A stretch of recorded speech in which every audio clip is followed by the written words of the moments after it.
What if the people on your pages, fictional or real, are holding up a mirror for you? Welcome to Write, Writer, Write. I'm your host, Deborah Fraze, and today we're looking at what character development reveals about us as humans and writers. The topic of character development kept popping up for me all week. It started with an article by Jordan Rosenfeld published on Jane Friedman's website. Rosenfeld talks about the emotional truth and what makes a character's voice memorable. It goes far beyond the way they speak. It's really worth reading, so I put the link in the show notes. Character development came up again when I read a post by one of our Manuscript Momentum Challenge participants, Katie Harbath. That link's in the show notes too. Katie connected her character building project back to her own personal growth. And then character development showed up again later in my own work as I thought about how to accurately portray the characters I'm imagining, what I choose to highlight about them, and what those choices say about me as a writer and a human. So today's conversation isn't just about character as a how-to practice. It looks at what character development reveals about us. And this applies regardless of whether you're writing fiction or nonfiction. Let's zoom out for a minute and look at what all writers across all genres have in common. Every writer works with character. If you write fiction, the characters are obvious because they populate your story. If you write nonfiction, you still work with character. You've got the you who narrates, the people you quote or interview, the examples you choose, and the people you're speaking to. And if you write memoir, well, you are both the writer and the character on the page. In each case, you make decisions about how people are portrayed, what they sound like, their habits and their triumphs, traumas, and lies, the things that shape their behavior. Character development is not limited to fiction. It's the foundation of human connection in writing, period. In Rosenfeld's article, one line stayed with me. Voices that allow us to feel are often the most memorable. Not finely tuned prose or attention-grabbing gimmicks, but truth. Emotional truth comes from inside us as writers, and we share it through character. We shape our characters based on what we've experienced personally or what we've witnessed in the world around us. Katie Harbath's piece pushed that insight even further. She realized that as she worked on her character's development, she was actually working on her own. The whole process uncovered parts of herself that she hadn't seen clearly before. Because when you write a character, real or imagined, you learn something about the way you understand people, the way you empathize, the way you interpret the human experience. You also reveal the questions you wrestle with, the themes that matter to you, the qualities you aspire to or struggle with. We don't just create characters, we reflect ourselves through them. I've noticed this in my own work too. Characters of many different ethnicities and cultural backgrounds pop up in my fiction. I don't just dream them up. They appear as I'm trying to grab hold of the story, and because they just appear, I feel as though they're meant to be there. But rarely do I identify them as Black, Indigenous, Asian, white, Catholic, Muslim, any of the familiar labels that we hear. Instead, I'm drawn to the human qualities, the expression, posture, energy, voice, quirks, humor, resilience they portray. I'm more focused on features and personality, who they are, than DNA or geography. If I do identify their background, it's with intention. For example, I drafted a novel that explores racism through the eyes of someone who is beginning to recognize her privilege. Because she noticed race, racial identification is part of the story.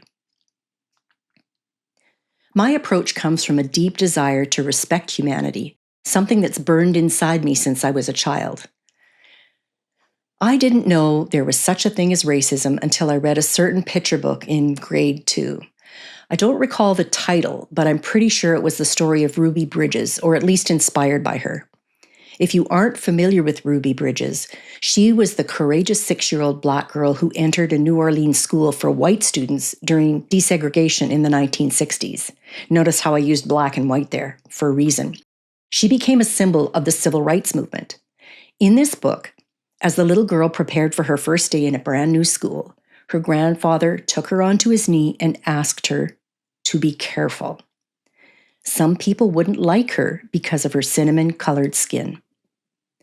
I was horrified, so horrified that when the recess bell rang, I stayed on the school steps, leaning over the railing to squeeze out all the angst in my stomach, trying to process what I just read. The awfulness of it sickened me. How could you not like someone because of their skin color?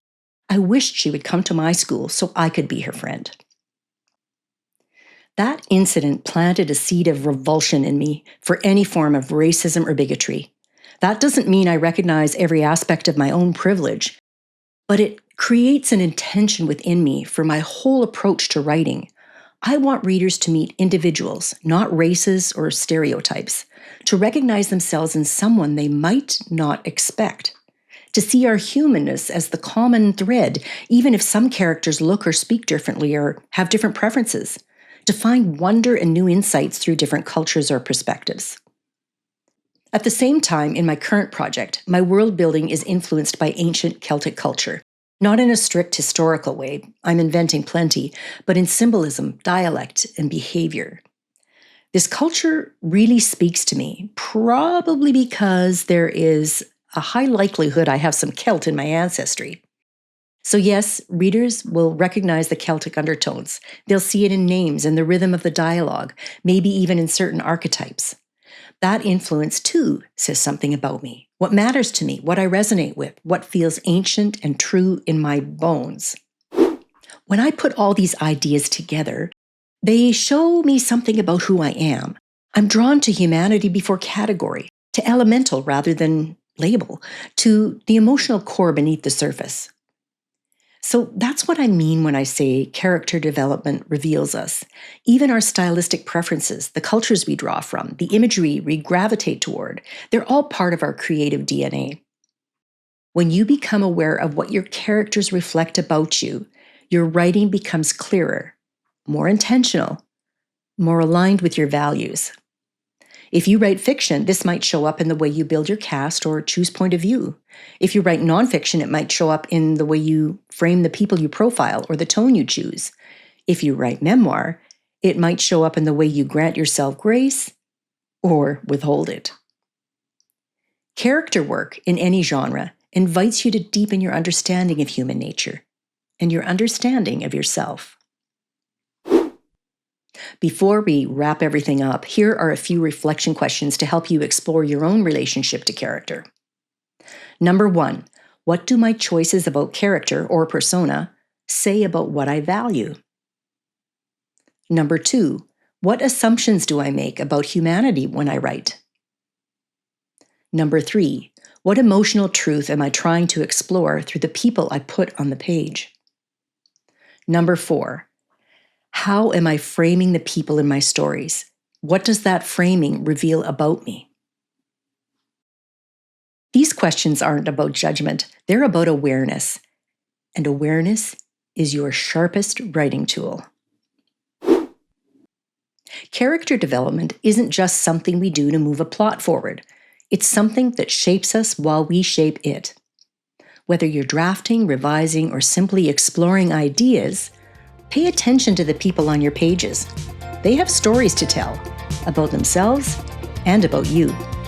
So let your characters, fictional or real, lead you into deeper understanding and give life to your writing.